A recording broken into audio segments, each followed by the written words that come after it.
What's good, y'all? Today, some of y'all might know that Akai Air Music Technology dropped a new plugin today called Air Delay Pro, and I thought it was pretty cool, and I was going to do a video on it until I saw this. Did you see that? Now that is an absolute game changer. We now have Final Cut Pro and Logic Pro on an iPad, and all of this happening in the middle of the Akai controversy that we all know about so very well at this point. Akai just released this MPCX special edition with a few minor upgrades, in my opinion, and a change of color. Now, before I say anything else, I have to say that the MPCX special edition is the best MPC on the market currently. That being said, I do feel like it could have been better. I also feel like Akai had a chance to do something that could have been game-changing and revolutionary instead of going with a minor upgrade. Now, I've seen and heard a lot of the talking points that everybody's had to say. A lot of people are talking about the price, and you wouldn't want to buy it because the price would be too high. And to that, I say, okay, that's fine.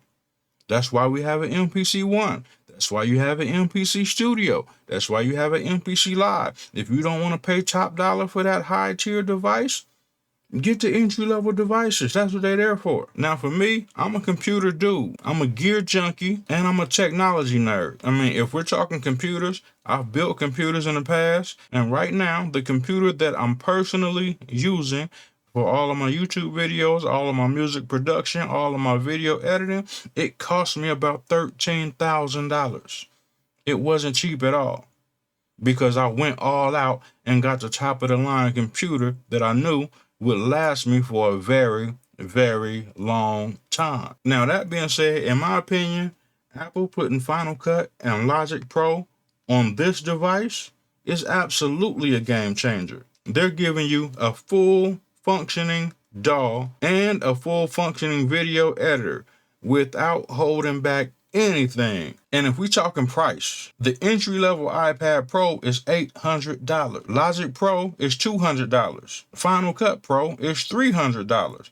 So for about $1,100, you can get in the game with an iPad, a 4K camera, a full-fledged DAW, and a full-fledged video editor. This now becomes the ultimate standalone content creation device. You can literally take your iPad, make a beat, record your song, mix it, edit it, master it, and then send it straight to Final Cut Pro. And then go out and film your video, edit your video, and have it posted the same day. There is no other device on the market that can do this right now as we speak. Also, when it comes to Apple devices and the way they make things work together, I'm sure it would be easy for them to come up with a DAW controller that works with the iPad that's potentially also wireless like the Magic Keyboard and connects seamlessly. We already know that there are audio interfaces that do connect to the iPad and work very well. And we've seen Akai make devices that work with iPads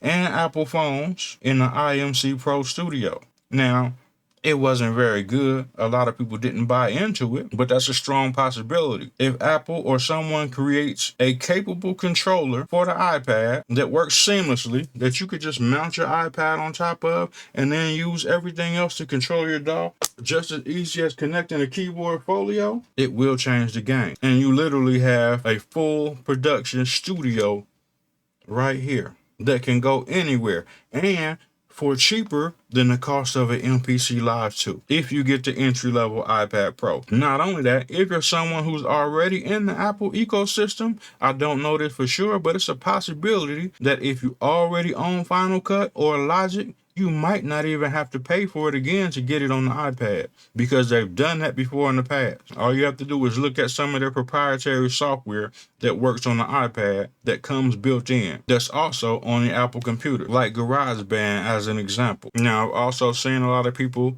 say that 4 gigabytes of RAM is more than enough.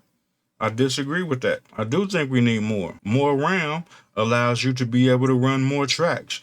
More RAM allows you to be able to use more plugins. More RAM allows you to do a lot of things that you can't do in a limited amount of RAM. And currently, as a computer nerd, I just don't think 4 gigabytes is enough. This iPad has well over that. And it's good enough to run a full-fledged DAW. That's something the MPCX can't do. I wish it could. I'm rooting for Akai. I own so much Akai stuff. I'm deeply rooted in Akai. And I really want them to succeed. I want Akai to be the leader of the pack by far. But with the release of this, I feel like the iPad is now the ultimate standalone content creation device. There is absolutely nothing that can do what the iPad can do now, on top of all of the other stuff that it could already do before. They're literally sampling from an iPad anywhere they want to be. You can literally record your vocals, anything, just with that, and for less than an MPCX. Even if you get the fully spec'd out iPad Pro, the fully spec'd out iPad Pro is about $2,500. So that means if you had to buy Logic and you had to buy Final Cut, that would put you around $3,000. And the people that need to go all out, the people that know they need a lot of storage, that's what they're going to get. They're not going to go in there and get that entry-level iPad, the one that's $800. People just starting out, sure, that's probably what they're going to get. But the people who know they need it, know they need it. And they're not going to hesitate to spend that money because they know what they're getting. And they know it's going to be worth it. This literally made me change up the entire video idea that I was going to do. I've never seen a real game changer before. This is it. Now, I pretty much said my spiel. This has been a wild week. That's all I got. I'm out.